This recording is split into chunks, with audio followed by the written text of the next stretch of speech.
Hello everyone, welcome to my another first blog. সকলকে জানাই ঈদুল আজহার শুভেচ্ছা এবং ঈদ মোবারক। প্রথমত আমি মায়ের হাতে সেমাই খেয়ে চলে আসলাম মাঠে নামাজ পড়তে। নামাজ শেষ করে মনোযোগ দিয়ে আমরা খুতবা শুনলাম। আমার মনটা আজকে অনেক খারাপ। আমি আর 2 মাস পর বাহিরে চলে যাব।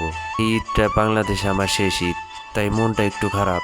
তবে আলহামদুলিল্লাহ, আল্লাহ হয়তো এভাবে আমার রিজিক লিখে রাখছে। খুতবা শেষ করে আমরা একে অপরের সাথে মোলাকাত করলাম।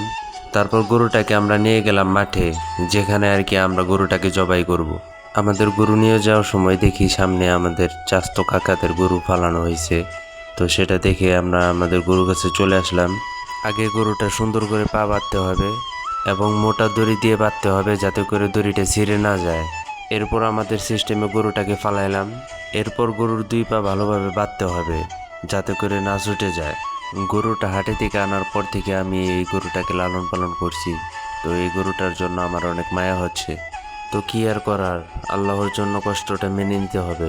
সামান্য স্যাক্রিফাইসের জন্য মন খারাপটা না হয় নাই করলাম। আমরা গরুটা সুন্দর করে কেটে বাড়িতে নিয়ে চলে আসলাম। তো সকলে ভালো থাকবেন এবং সুস্থ থাকবেন এবং আমাদের জন্য দোয়া করবেন। আল্লাহ হাফেজ।